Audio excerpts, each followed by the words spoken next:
गजाननं भूतगणादिसेवितं कपित्थजम्बूफलचारुभक्षणम् उमासुतं शोकविनाशकारकं नमामि विघ्नेश्वरपादपङ्कजम्। श्रीमच्छङ्करशेषवल्लभमधोक्षिष्टो महामोक्षदो निम्बार्काभिनवादिशास्त्रनिपुणैराराधितः सर्वदा रामानन्दसिताङ्गभक्तप्रवरैर्यो लोकसञ्चारितो वेदान्तागमशास्त्रवाडवपली संरक्षको निग्रह श्रीमच्छैव दिवाकराच्युतपथे वैनायके श्रीकुले श्रोतस्मार्तपुराणकौलभवने वर्णाश्रमे वर्णितम् आचार्यादिमहाजनाचरणसन्दृश्ये सदा लोकितम् तत्सद्धर्मप्रसारणे ग्रगतिमान् श्रीसद्गुरो निग्रह बाह्यान्तरकलामध्ये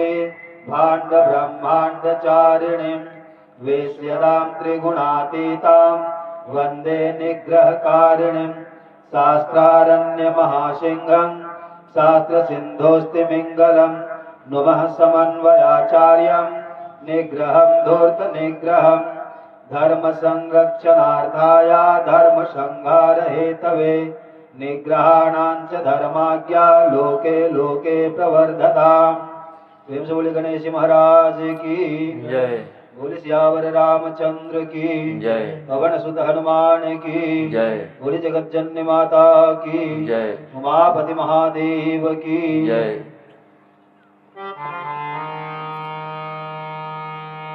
विनायकं गुरुं भानुं ब्रह्म विष्णु महेश्वरान् सरस्वतीं प्रणम्यादौ सर्वकार्यार्थसिद्धये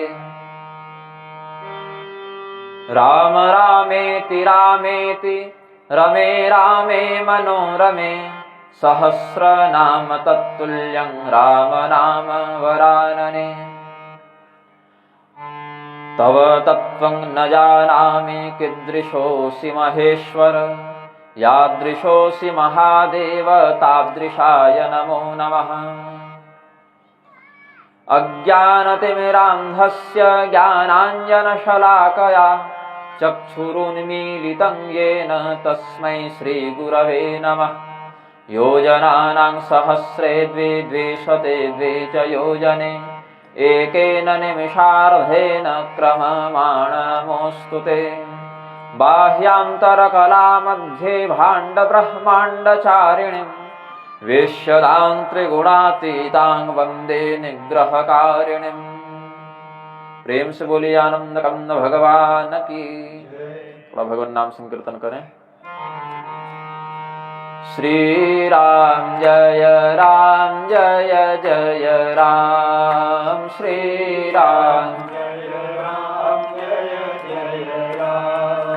श्री राम जय राम श्री राम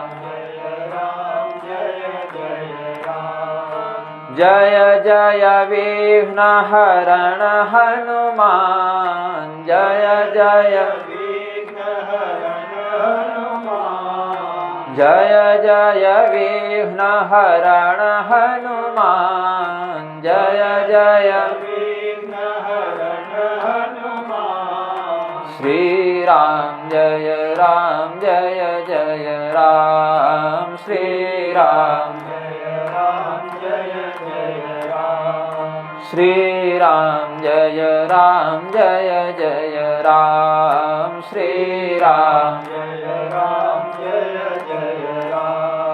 कौशल्या के प्यारे राम कौशल्या के प्यारे राम दशरथ राज दुलारे राम दशरथ राज दुलारे राम सीता प्राण आधारे राम सीता प्राण आधारे राम श्री राम जय जय राम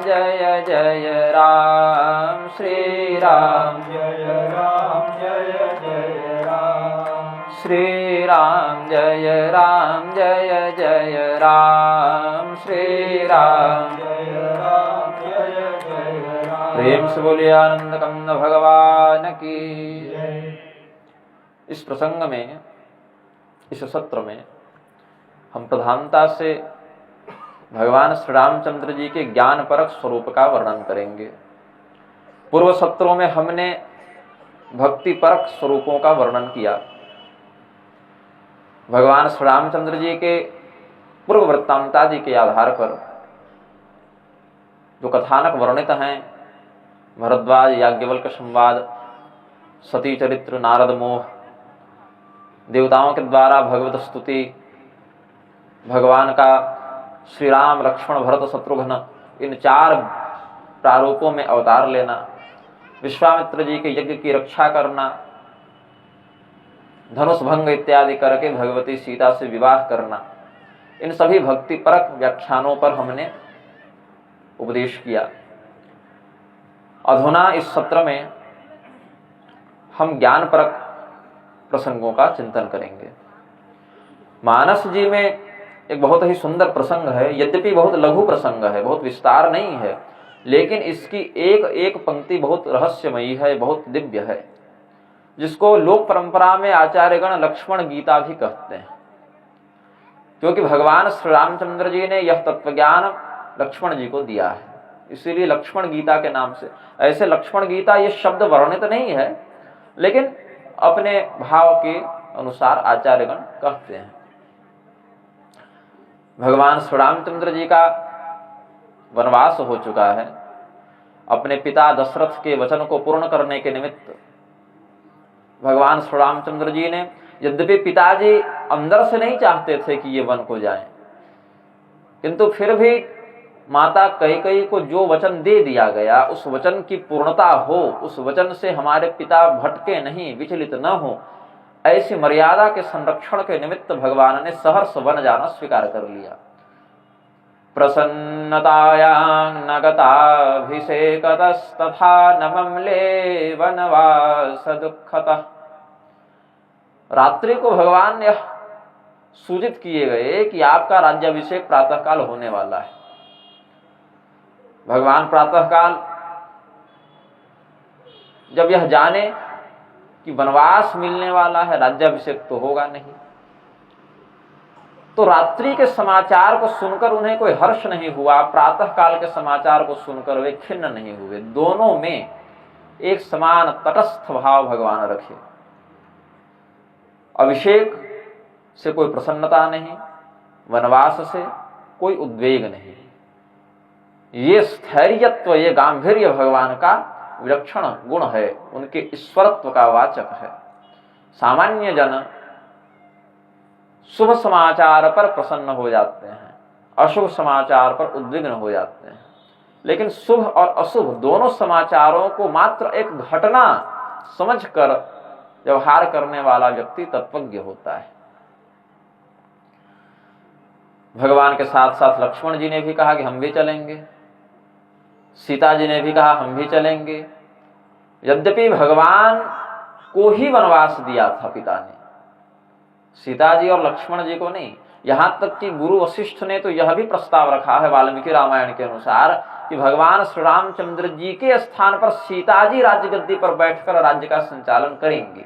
जब तक भगवान वन में रहें तब तक अयोध्या की गद्दी पर सीता जी ही बैठकर राज्य संचालन करें, क्योंकि भगवान के ही समान दिव्य गुणों से यह भी सुशोभित हैं। तो भगवान जिस धर्म का प्रवर्तन करते हुए, जिस राज मर्यादा का प्रवर्तन करते हुए राज्य करते, वैसा ही धर्म शासन भगवती सीता जी भी चलाने में समर्थ हैं। लेकिन सीता जी ने इस बात को स्वीकार कर दिया, बोले स्वामी जंगल में रहें और मैं राजगद्दी पर बैठूं, ये तो बड़ी लज्जा की बात होगी, बड़े कष्ट की बात होगी, तो मैं भी साथ में चलूंगी। भगवान ने अपने शरणागत भक्तों के समान लक्ष्मण और सीता जी को देखा कि ये मेरे बिना रह नहीं पाएंगे, बोले चलो। अयोध्यावासी भी पीछे पीछे गए। बाद में भगवान ने सूर्योदय से कुछ पूर्व ही सुमंत्र जी को कह के रथ पहले ही अपना आगे निकलवा लिया कि अयोध्यावासी पीछे पीछे कितनी दूर आएंगे आगे। कालांतर में जब भगवान गंगा पार कर रहे थे, सुमंत्र जी को भी वापस भेज दिया। राजा दशरथ ने जब यह निश्चय पूर्वक जाना कि मेरे पुत्र वापस नहीं आने वाले, वो 14 वर्ष ही जंगल में रह जाएंगे, पीछे अभी इनका वापस आना संभव नहीं, तो राजा दशरथ को श्रवण कुमार के माता पिता का दिया गया शाप स्मरण होने लगा। पुत्र वियोग में प्राण त्याग करोगे राजन, जैसे हम कर रहे हैं। श्रवण कुमार के माता पिता का शाप फलीभूत हुआ। राजा दशरथ के निधन पर भरत जी को, शत्रुघ्न जी को नानी के घर से लाया गया, ननिहाल से लाया गया। जो भी और्ध्वदैहिक क्रियाएं थी वो संपादित कराई गई। भगवान के वनगमन के समाचार को सुनकर भरत जी ने भगवान को वापस लाने का प्रयास किया, उसमें भी असफल रहे। भगवान ने खड़ाओं भेज दी लेकिन स्वयं नहीं आए। पंचवटी तक भगवान पहुंच गए। एक समय की बात है, पंचवटी में ही लक्ष्मण जी ने भगवान श्री रामचंद्र जी से बड़ी सुंदर तत्व जिज्ञासा व्यक्त की है, जिसका हम इस सत्र में व्याख्यान करेंगे। एक बार प्रभु सुख आसीना, एक बार प्रभु सुख आसीना, लक्ष्मण वचन कहे छलहेना, लक्ष्मण वचन कहे छलहेना। ये प्रसंग मेरा बड़ा प्रिय है, क्योंकि जब मैं बहुत छोटा था देह की दृष्टि से, और लगभग मेरी अवस्था 3-4 वर्ष या 5 वर्ष की होगी, तो रात्रि को सोने के समय माताजी लोरी में यही गा गा कर सुनाती थी। और मैं जब पूछता था इसका मतलब क्या है, तो अपने अध्ययन के अनुसार, चिंतन के अनुसार, नारी स्वभाववश जो उनके चित्त में उस समय ज्ञान का उदय होता था वो पढ़ाती थी ये सब। इसीलिए ये प्रसंग मुझे बड़ा प्रिय लगता है, वो स्थिति मुझे याद आ जाती है। लगभग जो भी अवैदिक शास्त्र हैं जिन पर स्त्रियों का अधिकार है, जो श्रुति में नहीं आते, वो तो मेरी माताजी ने ही हमें बचपन में ही पढ़ा दिए थे। बाकी श्रुति सम्मत शास्त्रों को हमने आचार्य संगति से पिताजी के माध्यम से ग्रहण किया था। लेकिन ये रामचरितमानस इत्यादि के वर्णित विषय तो माताजी की कृपा से बाल्यकाल में ही अधीत हो गए थे। ये प्रसंग मुझे बड़ा प्रिय है।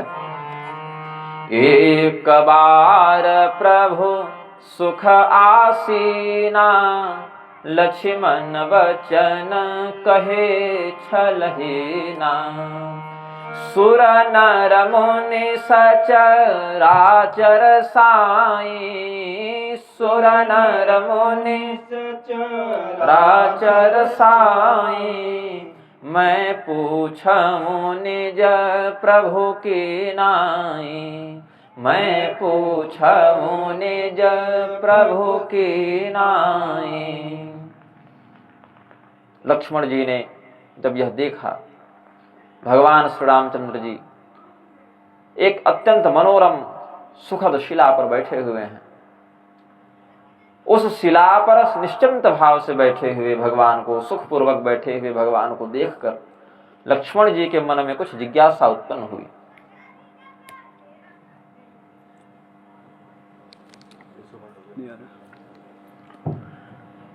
भगवान को अत्यंत श्रद्धापूर्वक प्रणाम करके लक्ष्मण जी ने कहा, सुर नर मुनि सचराचर साई, देवता, मनुष्य, ऋषि मुनि और जितने भी चराचर जगत में विद्यमान हैं, वे सभी आपके सेवक हैं, आप उनके स्वामी हैं। तो जब संपूर्ण संसार ही आपका सेवक है, तो मैं भी आपका सेवक हुआ, और जब मैं भी आपका सेवक हुआ, आप मेरे स्वामी हुए, तो उस सेवक स्वामी के भाव से हम आपसे कुछ प्रश्न करते हैं। यद्यपि भगवान श्री रामचंद्र जी और लक्ष्मण भैया एक ही गुरुकुल में पढ़े और दोनों का पाठ्यकाल भी लगभग समान ही रहा, ये नहीं कि भगवान पहले पढ़ के आ गए और बाकी भाई 8-10 साल के बाद आए, ऐसा भी नहीं है। भगवान ने यदि अल्पकाल विद्या सब पाई, तो बाकी भाई भी उन्हीं के लगभग काल में अपने संपूर्ण पाठ्य को पूर्ण कर दिए। जैसे कृष्ण और बलराम के रूप में जब भगवान का अवतार हुआ, तो गुरुकुल वास दोनों का लगभग समान ही चला है। बाद में विश्वामित्र आदि ऋषियों की संगति भी दोनों ने साथ में की, वहां से भी जो धर्मोपदेश प्राप्त करना था वो किया। लेकिन आज ये दो भाई की स्थिति में नहीं पूछ रहे, हम दोनों भाई हैं ऐसा समझ कर नहीं पूछ रहे, मैं सेवक हूं और आप हमारे स्वामी हैं इस दृष्टि से पूछ रहे हैं।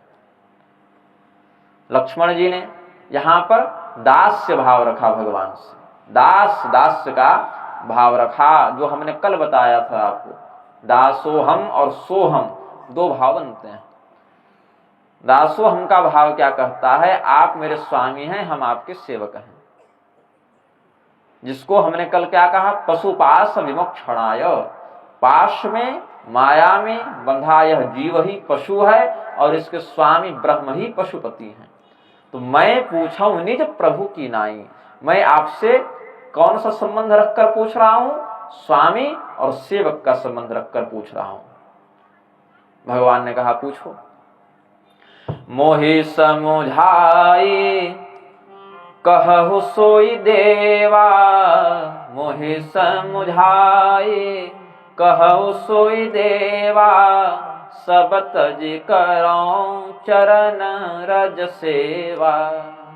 हम सब कुछ छोड़कर जितना भी भौतिक प्रपंच है, भौतिक कर्तव्य है, सर्वधर्मान परित्यज्य मामेकं शरणं व्रज, भगवान ने कहा ना, चरम प्रतिज्ञा है भगवान की। जितने भी प्रकार के लौकिक कर्तव्यादि हैं उनके प्रति अपनी निष्ठा का परित्याग करके मेरी शरण में आ जाओ। शरण में आने का अर्थ ये नहीं कि सभी जिम्मेदारियों को छोड़ दिए, सभी कर्तव्यों को छोड़ दिए, माता पिता पत्नी बच्चों को अनाथ कर दिए, ऐसा नहीं। उनके प्रति सकाम बुद्धि का परित्याग कर दो, उनके प्रति आसक्ति बुद्धि का परित्याग कर दो। इन लोक धर्मों को, धर्मं भजस्व सततं त्यज लोक धर्मान, सेवस्व साधु पुरुषान जहि काम तृष्णा, अन्यस्य दोष गुण चिंतन मास मुक्त्वा, सेवा कथा रसमहो नितराम पिबत्वम। जो बाहरी सांसारिक प्रपंचगत कर्म बंधन में बांधने वाले लोक धर्म हैं उनका परित्याग करके परम धर्म नारायण शरणागति को प्राप्त करो। कौन अच्छा है कौन बुरा है ये सब परिवर्तनशील संसार के विकार हैं। बहुत अच्छे अच्छे संत भी किसी काल में भ्रष्ट हो जाते हैं और बहुत दुर्दांत दस्यु भी किसी काल में समतत्व को धारण करने लग जाते हैं। अच्छे अच्छे ज्ञानी भी कभी मूर्खतापूर्ण निर्णय कर लेते हैं और अच्छे अच्छे मूर्ख भी कभी विवेक का प्रदर्शन कर बैठते हैं। तो ये परिवर्तनशील संसार है, इसमें जो ज्ञान है, जो धन है, जो सुंदरता है, जो पराक्रम है, जो यश कीर्ति इत्यादि है, ये कब किसके भाग्य में आ जाए और कब किसके भाग्य से निकल जाए ये कोई नहीं कर सकता। इसीलिए लक्ष्मण जी ने कहा आप अच्छे से समझाकर मुझे कहिएगा, ये नहीं कि ऊपर ऊपर से कह दिए, क्योंकि तत्व ज्ञान तो भाई एक अक्षर में भी बताया जा सकता है, समझने वाला उसी में समझ लेगा, और नहीं तो लाखों करोड़ों ग्रंथों में भी वह समाहित नहीं हो सकता, नहीं समझने वाला उससे भी नहीं समझेगा। अभी की बात है, 1 घंटा पहले की बात है, एक व्यक्ति, अज्ञात व्यक्ति का मुझे संदेश प्राप्त हुआ। उसने कहा अपनी युवावस्था को तुम नष्ट क्यों कर रहे हो। उस व्यक्ति ने मुझे संदेश में भेजा अपनी युवा अवस्था को तुम बर्बाद क्यों कर रहे हो। तो मैंने उत्तर दिया ये युवा अवस्था मेरी नहीं है, यह युवा अवस्था मेरे देह की है और मैं देह नहीं हूं, इसको समझ लो। देहिनोस्मिन् यथा देहे कौमारं यौवनं जरा। कुमारावस्था, युवावस्था, वृद्धावस्था ये शरीर के विकार हैं और मैं शरीर नहीं हूं। फिर उसने मुझे कहा मैं तुम्हें पुत्र कहूं तो तुम बुरा तो नहीं मानोगे, क्योंकि तुम अवस्था में मुझसे छोटे हो। मैंने कहा मैं अवस्था में तुमसे छोटा नहीं हूं, मेरा देह तुम्हारे देह से अवस्था में छोटा है, इसीलिए इस न्याय से हम तुम्हारे पुत्र भी सिद्ध नहीं होते। फिर उसने कहा क्या ईश्वर सत्य है। हमने कहा ईश्वर ही है जो सत्य है, स्वयं सत्य स्वरूप ईश्वर ही है, अन्य किसी तत्व को हम सत्य नहीं कहते। ना सतो विद्यते भावो ना भावो विद्यते सतः। तो मैं यहां बैठा रहूं चाहे कमरे में बैठा रहूं, वो ज्ञान प्रवाह, ज्ञान निर्झर बहता ही रहता है। कुछ श्रद्धालु मिल जाते हैं, कुछ अश्रद्धालु मिल जाते हैं। तो लक्ष्मण जी ने कहा मोहि समुझाई कहु सोई देवा। हे भगवान मुझे आप अच्छी प्रकार से इस विषय को समझा कर बताएं। लक्ष्मण जी जान सब रहे हैं, हम लोगों पर कृपा करने के लिए संवाद कर रहे हैं भगवान से।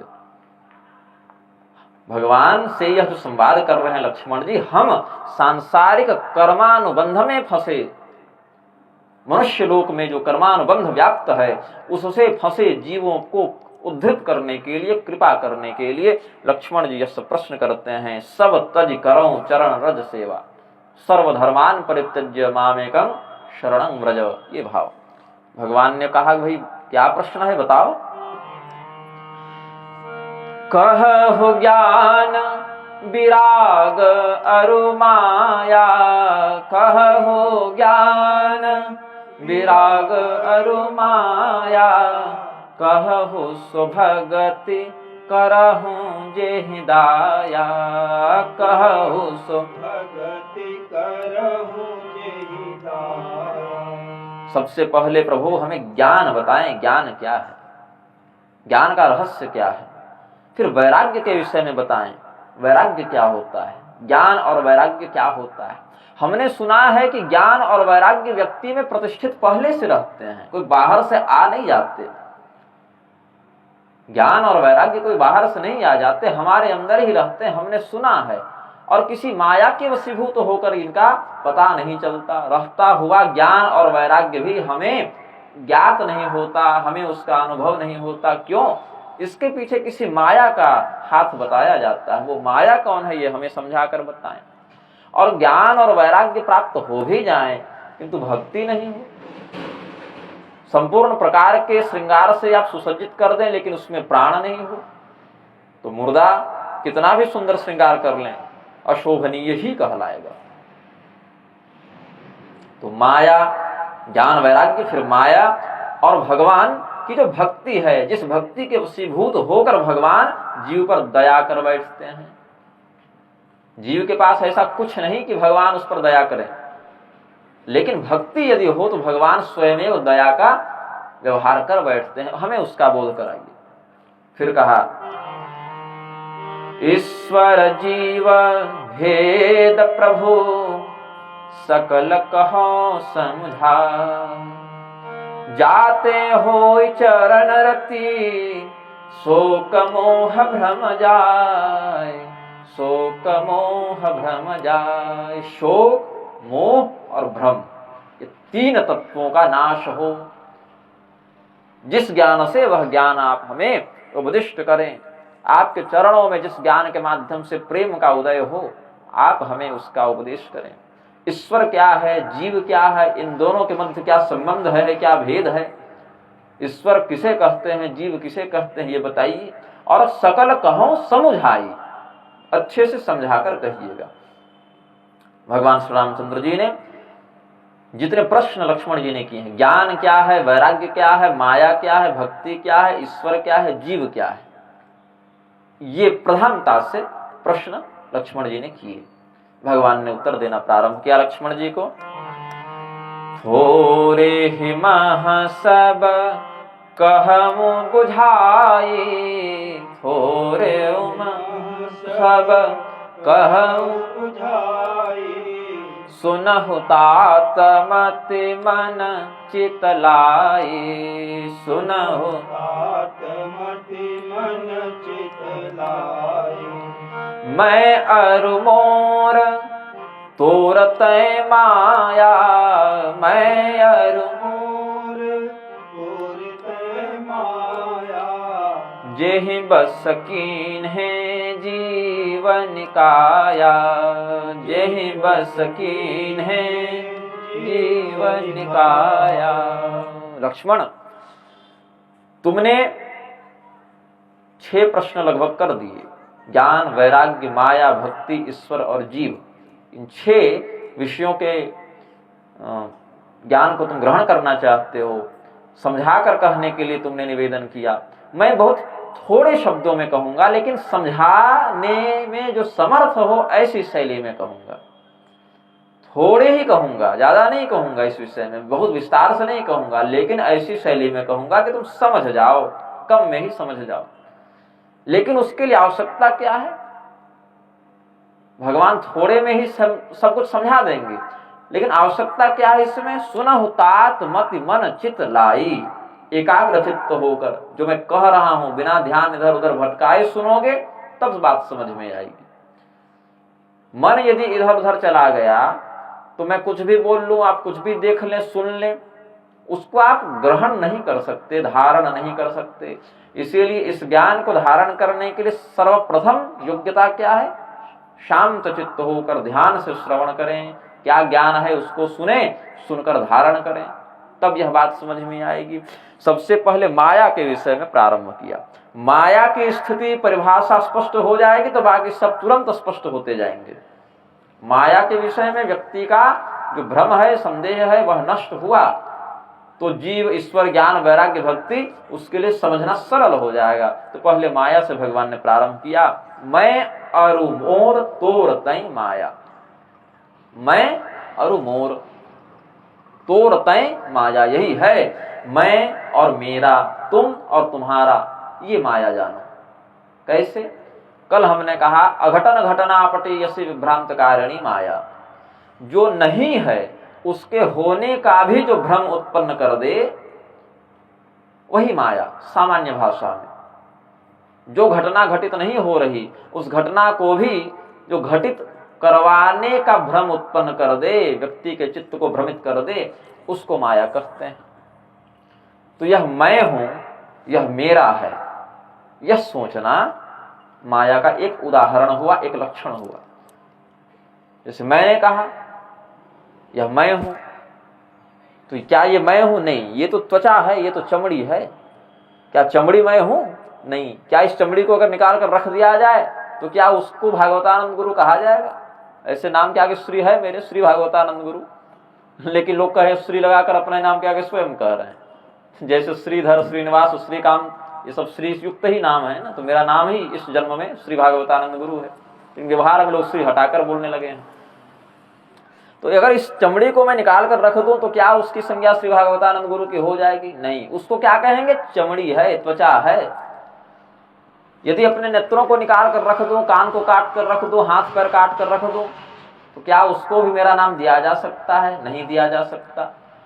अपने शरीर के एक एक अंग को, और उन अंगों में भी जो खून है, हड्डी है, चमड़ा है, एक एक कोशिकाओं को अगर हम अलग अलग कर दें तो क्या वे सभी कोशिकाएं हमारे नाम को, हमारी पहचान को, व्यक्तित्व को धारण कर पाएंगी?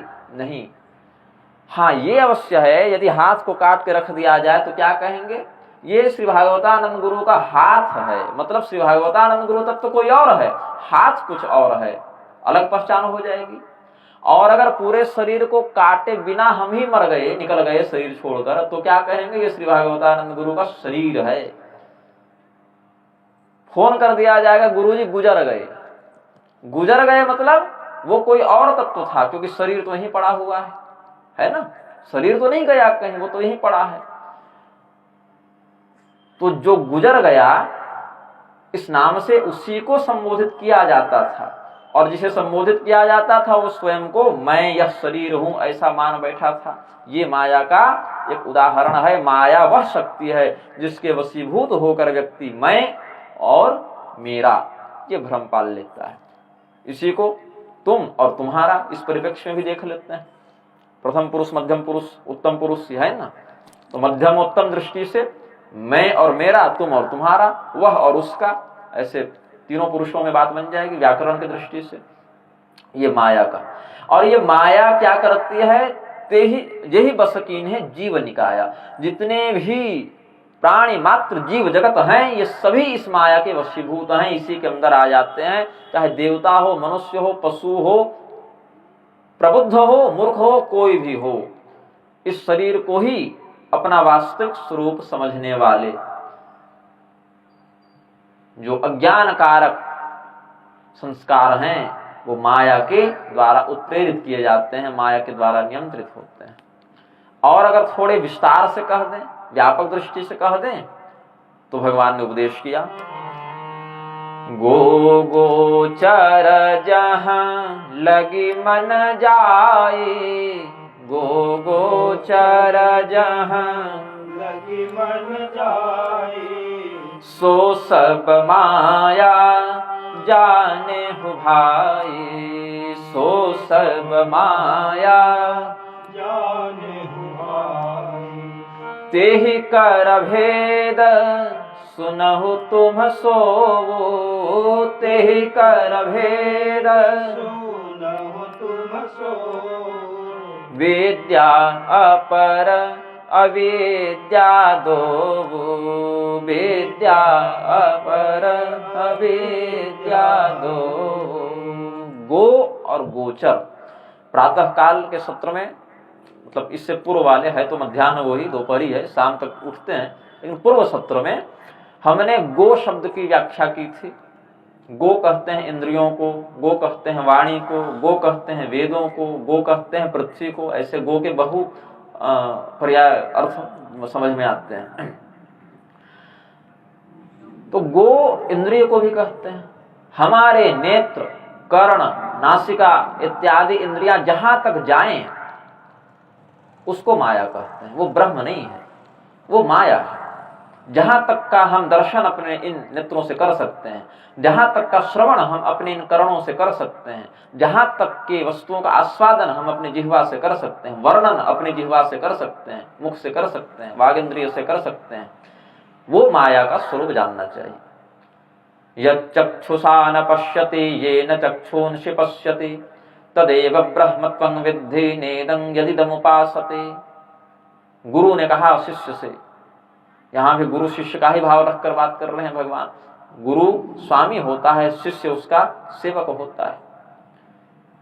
जिसको अनुशासित किया जाए वह शिष्य है, और जो गुरुता को, महानता को धारण करे, जो उसका आधिपत्य हो, गुरु है, स्वामी है। इसीलिए गुरुजनों के नाम के आगे स्वामी शब्द भी लगाते हैं, है ना। आचार्यों के आगे, संतों के आगे स्वामी शब्द लगाते हैं। तो भगवान ने क्या कहा, ये हमारे पास सेवक रूप में प्रस्तुत हुए हैं, ज्ञान का अनुशासन चाहते हैं, हमारे लिए शिष्य तुल्य है लक्ष्मण जी, मैं इनके लिए स्वामी तुल्य, गुरु तुल्य हूं। तो भगवान ने कहा, गो गोचर जहां लगी मन जाई। इंद्रिय, वाणी और मन की गति जहां तक हो वहां तक माया को जानना चाहिए। कैसे? यच्चक्षुषा न पश्यति, जो आंखों के द्वारा देखता नहीं, देखने के लिए जिसको आंखों की आवश्यकता नहीं, ये न चक्षुंषि पश्यति, जिसकी शक्ति से, जिसकी प्रेरणा से, जिसके माध्यम से इन नेत्रों में देखने की शक्ति आई है, वह ब्रह्म है, ऐसा समझना चाहिए। और जिसे हम देख पा रहे हैं वो माया है, ऐसा समझना चाहिए। जन्मनसा न मनुते येन हुर्मनोमतम् तदेव ब्रह्मत्वं विद्धि नेदं यदिदमुपासते। मन से जितने तत्वों का चिंतन हो सकता है वो माया ही है, ब्रह्म नहीं। ब्रह्म को मन से सोचा नहीं जा सकता। सोचने के लिए ब्रह्म को किसी मन की आवश्यकता नहीं, क्योंकि उसी ब्रह्म से इस मन में सोचने की शक्ति आई है। जितने भी मन के द्वारा सोचे जाने वाले विषय हैं वो माया ही समझें। ब्रह्म अचिंत्य तत्व है, उसको सोचा नहीं जा सकता। ऐसे ही अन्य इंद्रियों के संदर्भ में, यच्छ्रोत्रेण न शृणोति येन श्रोत्रमिदं श्रुतं तदेव ब्रह्मत्वं विद्धि नेदं यदिदमुपासते। कानों से जिसे सुना नहीं जा सकता, जो सुनने के लिए कानों का प्रयोग नहीं करता, अपितु जिसकी शक्ति से कानों में सुनने की शक्ति आई है, वही ब्रह्म है। जितने विषयों को हम कान से सुन सकते हैं वह ब्रह्म नहीं, माया है। यद्वाचा नभ्युदितं येन वागभ्युद्यते तदेव ब्रह्मत्वं विद्धि नेदं यदिदमुपासते। वाणी के द्वारा जितने तत्वों का वर्णन किया जा सकता है वो माया है। ब्रह्म क्या है? जिसका वाणी से वर्णन नहीं किया जा सकता, जो वर्णन करने के लिए किसी वाणी पर आश्रित नहीं, अपितु जिसकी शक्ति से वाणी में वर्णन की शक्ति आई है, वह ब्रह्म है, ऐसा जानना चाहिए। ये बात भी हमने अपनी वाणी से वर्णन करके ही बताई कि जिसका वर्णन नहीं किया जा सकता वो ब्रह्म है। यही फंसता है व्यक्ति, जिसका वर्णन वाणी से नहीं किया जा सकता उसके विषय में वर्णन करने के लिए भी हमें वाणी का ही आश्रय लेना पड़ रहा। यही तो करामात है, यही तो आश्चर्य है। आश्चर्यवत् पश्यति कश्चिदेनम् आश्चर्यवद् वदति तथैव चान्यः आश्चर्यवच्चैन मन्यः शृणोति श्रुत्वाप्येनं वेद न चैव कश्चित्।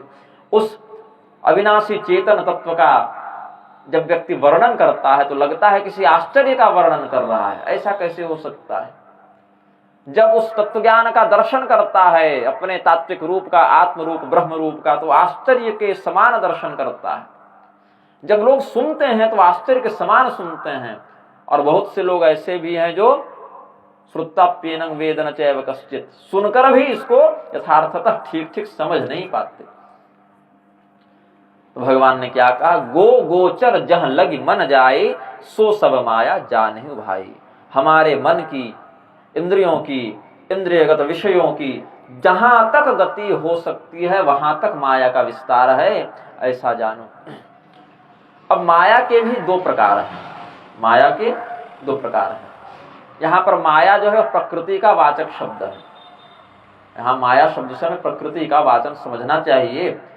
एक तो विद्या है, दूसरी अविद्या है। विद्या और अविद्या, इसमें अंतर क्या है? जो मोक्ष मार्ग की ओर ले जाए, ब्रह्म ज्ञान से संपन्न करे, वह विद्या कहलाती है, और जो कर्मानुबंध में फंसा दे वह अविद्या कहलाती है। कहीं कहीं पराविद्या और अपराविद्या के नाम से भी इनका वर्णन मिलता है, लेकिन अपराविद्या जो है उसमें धर्मशास्त्र आदि भी आते हैं, तो हम उनको दोषयुक्त नहीं कर सकते। वेद इत्यादि शास्त्र अपराविद्या में आ जाते हैं, इसलिए हम उनको दोषयुक्त नहीं कर सकते। सामान्यतया यहाँ यह समझना चाहिए, अविद्या और विद्या में जो जीव को ब्रह्म की ओर ले जाए वह विद्या है, और जो जीव को ब्रह्म से दूर करे वह अविद्या है। अब आजकल विद्यालय खोलकर लोग बैठे हैं, लेकिन वहां विद्या छोड़कर सब पढ़ाया जा रहा है। केवल विद्या प्राप्त नहीं हो रही, विद्या के अलावा जो कचरा प्राप्त करना है कर लो, डिग्रियां ले लो, अपना पेट पालने के लिए जो जो डिग्रियां चाहिए और जो जो लौकिक ज्ञान चाहिए वो ले लो, लेकिन विद्या मत लो। अब तो विद्यालय हैं, महाविद्यालय हैं, विश्वविद्यालय हैं, लेकिन वहां विद्या तत्व छोड़कर बाकी सब मिल जाएगा, विद्या नहीं मिलेगी। अविद्या भले मिल जाए। तो विद्या क्या है? सा विद्याया विमुक्तये। विद्या तो वही है जो हमें मुक्त करने में समर्थ हो, जो मुक्ति के लिए हो, मुक्ति जिसका हेतु हो, वह ज्ञान विद्या है। अविद्या क्या है? जो प्रथम क्लेश था, हमने आपको प्रथम दिवस के मंगलाचरण प्रकरण में ही कहा था, उद्भवस्थिति संहार कारणिं क्लेशहारणिं। तो क्लेशहारणी शब्द की व्याख्या में हमने बताया ना, अविद्या, अस्मिता, राग, द्वेषा, अभिनिवेशा, क्लेशा, ये 5 पंच क्लेश हैं। तो अविद्या प्रथम क्लेश है। जीव को ईश्वर से भिन्न समझने का जो भ्रम हो जाता है वो अविद्या के नाम से यहाँ लक्षित है। अब विद्या और अविद्या दोनों के विषय में भगवान संक्षेपतः वर्णन करते हैं, क्योंकि कहा पहले थोड़े में ही समझाऊंगा, ध्यान पूर्वक सुनोगे तो समझ में बात आएगी। एक दुष्ट अतिशय दुख रूपा, एक दुष्ट अतिशय दुख रूपा, जाबस जीव पराभव कूपा, जाबस जीव पराभव कूपा। एक रचई जग गुण बस जाके, एक रचई जग गुण बस जाके, प्रभु प्रेरित नहीं निज बलता के, प्रभु प्रेरित नहीं निज बलता के। जो एक है इन दोनों में, विद्या और अविद्या में, वो बड़ी दुष्ट है, उसमें बहुत दोष भरे हुए हैं। व्यक्ति अलग अलग विषय वासना में बंधे रहकर नानाविध कर्मों में प्रवृत्त होता है, और उसी प्रवृत्ति दोष के कारण वह मुक्त नहीं हो पाता। जैसे आप एक अंधे कुएं में, गहरे कुएं में गिर जाएं और वहां खूब दौड़ते रहें, घूमते रहें, चक्कर काटते रहें, लेकिन बाहर नहीं निकल सकते, वहीं घूमते रहेंगे, अंदर ही अंदर गोल गोल चक्कर काटते रहेंगे। तो हमारी दृष्टि में कर्म तो हम पूरा कर रहे हैं, लेकिन वह कर्म हमें बाहर निकलने में सहयोग नहीं कर पा रहा है ना। ये कुआं है, कुएं में गिर जाएं और कुएं के अंदर ही अंदर चलते रहें तो बाहर निकल पाएंगे? नहीं निकल पाएंगे। शरीर तो थकेगा, लगेगा हमने परिश्रम किया, निकलने का प्रयास किया, कर्म किया, लेकिन वह परिश्रम, वह कर्म बाहर निकलने में हमें सहयोग नहीं कर पाएगा, हमारा सहयोग नहीं कर पाएगा। ये अविद्या है। हम स्वयं को ईश्वर से भिन्न जीव मानते हुए जब कर्म करते हैं, अविद्या रूपी क्लेश से ग्रस्त होकर कर्म करते हैं, वह कर्म हमारे अंदर स्वयं के कर्ता होने का अभिमान उत्पन्न करता है। वह अभिमान हमारे लिए एक कर्म फल का निर्माण करता है। और अवश्यमेव भोक्तव्यं कृतं कर्म शुभाशुभं ना भुक्तं क्षीयते कर्म कल्पकोटि शतैरपि। हमारा किया गया शुभ एवं अशुभ कर्म किसी भी काल शरीर स्थिति में हमें भोगना ही पड़ेगा, हम उससे मुक्त नहीं हो सकते। वह सकाम कर्म, कर्मताभिमान से युक्त किया गया कर्म फल है तो कर्म हमें मुक्त नहीं कर सकता। तो ये अविद्या हो गई। जा बस जीव पराभव कूपा, इसी अविद्या के कारण इस संसार रूपी कुएं में जीव पड़ा हुआ है। और दूसरी जो विद्या शक्ति है, विद्या शक्ति ही तीनों गुणों पर नियंत्रण करके इस संसार का प्रवर्तन करती है भगवत इच्छा से। सो कामयत प्रजा सृजेति, जब उस पर ब्रह्म ने यह कामना की मैं प्रजाओं की सृष्टि करूं, प्रवर्तन करूं, एकोहं बहुश्याम, तो उन्हीं पर ब्रह्म की इच्छा शक्ति से, सुशिक्षा शक्ति से यह विद्या शक्ति सक्रिय होकर तीनों गुणों को अपने नियंत्रण में करते हुए इस संसार का प्रवर्तन कर देती है। ये विद्या शक्ति है। और इसी विद्या शक्ति ने इस पूरे संसार का नक्शा बनाया है। इस संसार की रचना त्रिगुणों के क्षोभ से इसी विद्या शक्ति ने की है। तो विद्या शक्ति को पता है कि हमने जो जेल बनाया उस जेल से बाहर निकलने का क्या मार्ग है। जो आपको फंसा कर रखा है वही तो बाहर निकालेगा ना, उसको पता है कहां से निकलने का मार्ग है। तो विद्या शक्ति क्या करती है? विद्या शक्ति फंसा कर जो जीव को रखा गया है विद्या के द्वारा उसको बाहर निकलने में सहयोग करती है, क्योंकि संपूर्ण संसार की रचना उसने ही तीनों गुणों के माध्यम से कर दी। अच्छा, अविद्या में भी माया शक्ति और परमा शक्ति ऐसे दो का वर्णन बृहद्धर्म पुराण आदि शास्त्रों में मिलता है। इसमें अविद्या के माध्यम से तो व्यक्ति अच्छा कर्म और बुरा कर्म दोनों ही कर रहा है। कोई व्यक्ति स्वर्ग की कामना से, अच्छे लोक की कामना से, अच्छे सुंदर शरीर, स्वस्थ शरीर, अच्छी नौकरी इत्यादि की कामना से अगर पूजा पाठ व्रत यज्ञ कर रहा है, सत्कर्म ही कर रहा है, तो स्वर्ग इत्यादि दिव्य सुखों की और अच्छा घर परिवार, स्वस्थ शरीर, आजीविका इत्यादि भौतिक सुखों की प्राप्ति भी हो ही रही है उसको। तो सत्कर्म सकाम रूप से किए जाएं या दुष्कर्म सकाम रूप से किए जाएं, रहेंगे अविद्या के ही अंदर। लेकिन इसमें क्या है, जो व्यक्ति धर्म शास्त्रों के अनुसार आचरण करता है उसके लिए अविद्या माया शक्ति का रूप धारण करके उसको बार बार अधम योनियों में भटकाती है, तमोगुण की वृद्धि करती रहती है। और जो व्यक्ति धर्म शास्त्रों के अनुसार आचरण करता है, सत्कर्मनिष्ठ व्यक्ति है, उसको अविद्या शक्ति क्या करती है, देखती है ये अच्छा है, इसको नीचे नहीं गिराना, इसको धीरे धीरे ऊपर भेजने का हमें प्रयास करना है। तो वहां परमा शक्ति के रूप में वह अविद्या कार्य करती है। तब भी वह स्वयं को जीव ही मानता है, अविद्या शक्ति से ग्रस्त है, लेकिन उस स्थिति में अविद्या शक्ति अपनी परमा नाम की शक्ति का प्रयोग करके उसको धीरे धीरे सत्व गुण में बढ़ाते बढ़ाते बढ़ाते बढ़ाते ऐसी स्थिति में ले आती है कि वह अविद्या के चंगुल से मुक्त होकर विद्या मार्ग से भगवान तक पहुंच जाता है। यज्ञ करते करते, दान करते करते, व्रत करते करते, तपस्या करते करते, धर्मानुसार आचरण करते करते व्यक्ति का चित्त इतना शुद्ध, इतना निर्मल हो जाएगा कि वह अविद्या के चंगुल से मुक्त हो सकता है। यह परमा शक्ति के माध्यम से कार्य संपादित होता है। अब भगवान ने कहा इस परमा शक्ति के माध्यम से जब वह सत्व गुणी होकर ज्ञान को प्राप्त करता है, वही ज्ञान विद्या शक्ति के माध्यम से उसे मुक्त कर देता है। बोले ज्ञान क्या है प्रभु? तब भगवान ने बताया,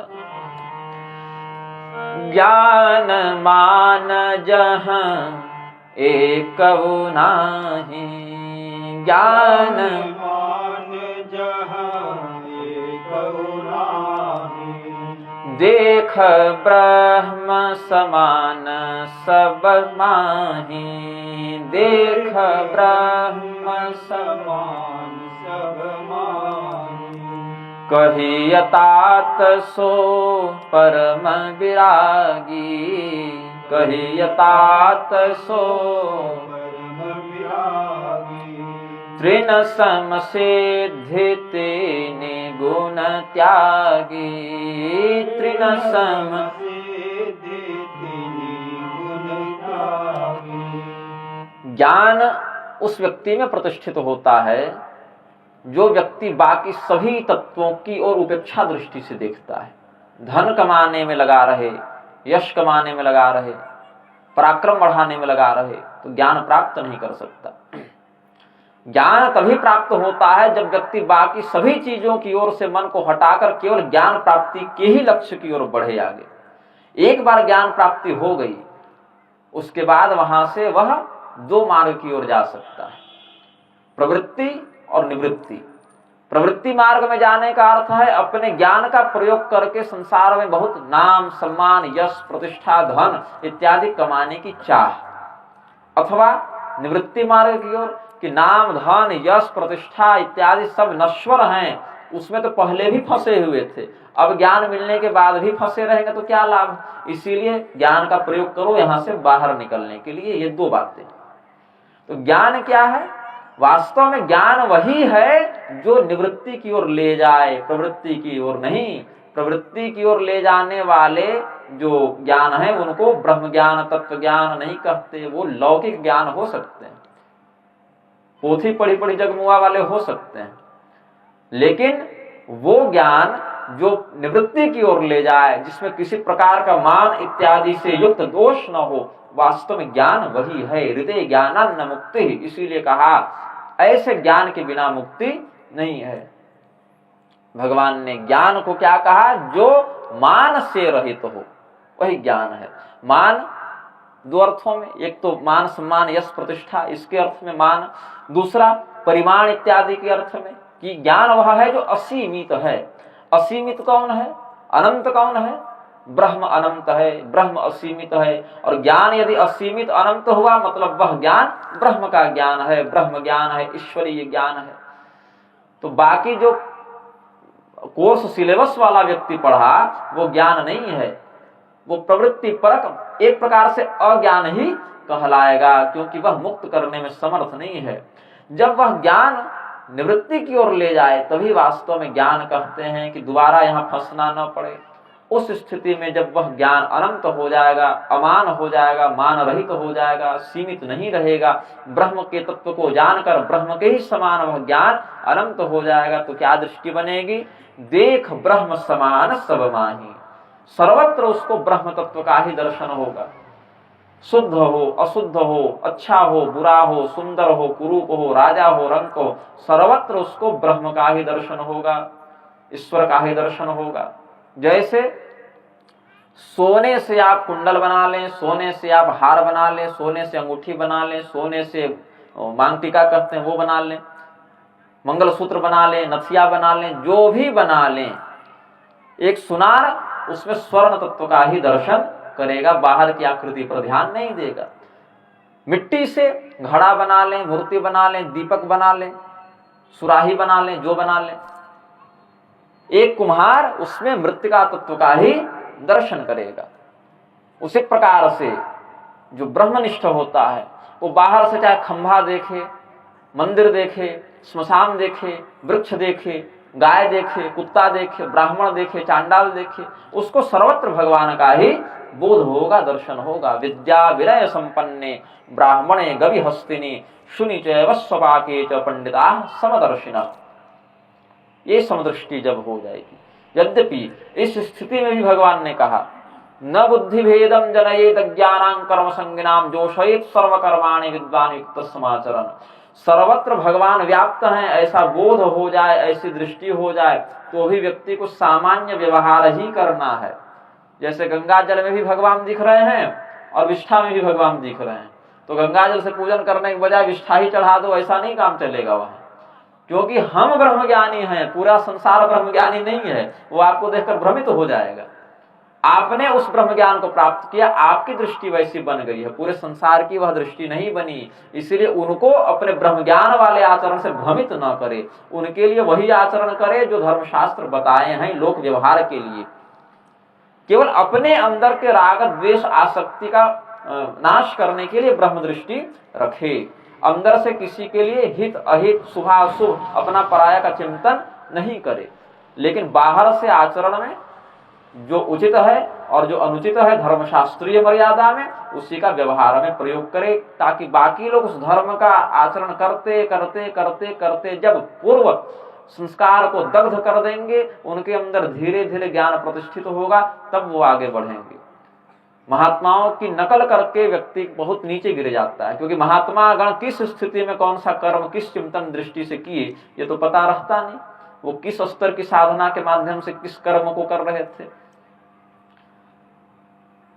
भगवान के बहुत से भक्त कई बार बाह्य दृष्टि से धर्म विरुद्ध कृत्य करने में देखे गए हैं। वो कर्माबाई जी खिचड़ी खिलाती थी ना भगवान को, तो बिना नहाए ही भोग लगा देती थी। बाह्य दृष्टि से देखें तो वह अधर्म है, लेकिन वो उस तत्व को जान चुकी थी, उस स्तर पर पहुंच चुकी थी कि उनके लिए कुछ पवित्र और अपवित्र नहीं रहा था। बाद में एक ब्राह्मण ने उनको बता दिया, विधि बता दी, तो विधि पूर्वक स्नान करके भोग लगाने लगी। तो फिर भगवान ने कहा अब ये नहीं चलेगा, तुम वहां से पहुंच चुकी हो, वापस इधर नहीं आना तुम्हें। तुम्हारे लिए शुद्धि अशुद्धि नहीं, केवल ब्रह्म ब्रह्म ब्रह्म, ब्रह्मार्पणं ब्रह्म हविः ब्रह्माग्नौ ब्रह्मणाहुतं ब्रह्मैव तेन गंतव्यं ब्रह्म कर्म समाधिना। जड़ भरत वाला भाव, सर्वत्र ब्रह्म है, सिय राममय सब जग जानी। सर्वं देवीमयम जगत, सर्वं विश्वमयम जगत, सर्वं शंभुमयम जगत। अपने इष्ट का ही निदर्शन सर्वत्र करना चाहिए। वासुदेव सर्वमिति स महात्मा सुदुर्लभ। तो भगवान ने क्या कहा, संपूर्ण स्थानों पर ब्रह्म का दर्शन हो, संपूर्ण स्थानों पर केवल ईश्वर का ही साक्षात्कार हो, तो वह साक्षात्कार ही ज्ञान का प्रमाण है। तब समझना चाहिए इसका ज्ञान दृढ़ हो गया। बोले प्रभु वैराग्य क्या है? वैराग्य वह है तृण सम सिद्धि तीन गुण त्यागी। अपने माता पिता पत्नी पुत्र भाई बंधु घर परिवार इत्यादि का मोह छोड़ देना वैराग्य नहीं, ये तो विरक्ति है। विरक्ति और वैराग्य में अंतर है। हमारे पास जो पहले से उपलब्ध है, जो उसमें आसक्ति है, उस आसक्ति का परित्याग कर देना विरक्ति है। लेकिन जो हमारे पास नहीं है और जो अत्यंत बहुमूल्य है, उसको प्राप्त करने की आशा नहीं करना वैराग्य है। जो है उसको छोड़ना सरल होता है। हमारे पास 1 एकड़ जमीन है तो छोड़ दिया, ये विरक्ति हो गई। लेकिन अगर कोई अगले ही क्षण देवराज इंद्र का पद प्रदान करने के लिए तैयार हो जाए तो क्या करेंगे हम? वहां तो मंडोल जाएगा ना। तो फिर क्या वैराग्य हुआ आपको? नहीं, जो लब्ध वस्तु है उसका परित्याग तो विरक्ति है, क्षणिक वैराग्य भी है।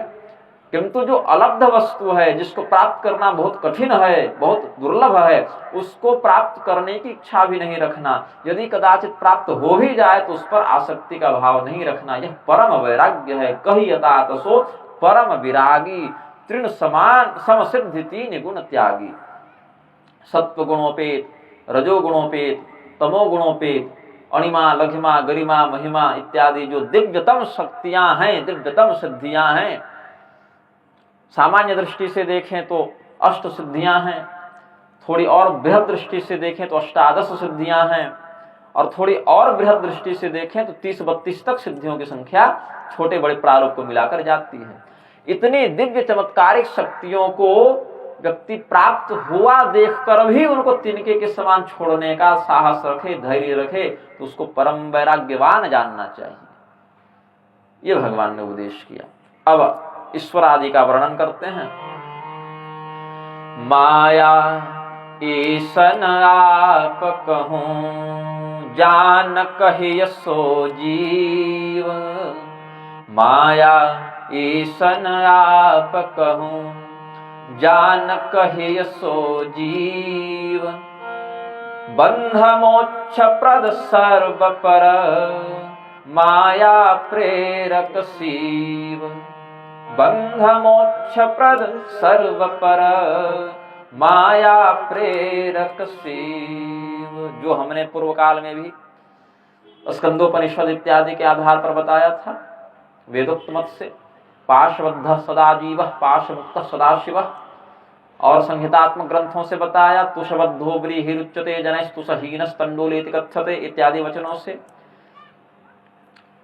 जिस चेतन को माया क्या है, ईश्वर क्या है, जीव क्या है, इनमें क्या भेद है, क्या प्रणाली है, क्या संबंध है, इसका तत्वतः बोध नहीं हो, वह चेतन जीव कहलाता है। वह छिलके से ढका हुआ है, आवरण से ढका हुआ है, उसके ऊपर माया का लेप चढ़ा हुआ है, आवरण लगा हुआ है, वह जीव है। अन्न है, अन्न के ऊपर छिलका चढ़ा हुआ है, तो वह क्या कहलाएगा, धान कहलाएगा, ये बताया हमने। तो माया के आवरण से युक्त होकर जो चेतन अपने ईश्वरीय स्वरूप को भूल जाता है, माया जीव ब्रह्मादि के परिभाषा को भूल जाता है, स्वरूप को भूल जाता है, वह माया के आवरण से युक्त चेतन जीव कहलाता है। और पाश मुक्त सदाशिव, उसी माया के पाश से विनिर्मुक्त चेतन, जो बांधने में समर्थ है और छुड़ाने में भी समर्थ है। माया जिस पर शासन नहीं कर सकती, अपितु जिसकी इच्छा से माया स्वयं सक्रिय होती है, जो माया का नियंता है, माया का शास्ता है, माया का निर्देशक है, आदेशक स्वामी है, वह मायापति शिव है, ब्रह्म है, नारायण है, जो नाम दे दीजिए उस भगवान, परमात्मा, ब्रह्म, ब्रह्मेति परमात्मेति भगवान इति शब्दते। ईश्वर जीव, ये दोनों में क्या भेद बताया, पाश से बद्ध है, छिलके से ढका हुआ है तो धान है, जीव है, उससे मुक्त हो गया तो शिव है, चावल है, वही छिलके का अंतर है, माया के आवरण का अंतर है। चेतन को माया ढक ले, माया चेतन पर नियंत्रण करे तो चेतन को जीव कहेंगे, और चेतन ही माया को ढककर उसका नियंत्रण करने लगे तो उसी को ब्रह्म कहेंगे, उसी को शिव कहेंगे।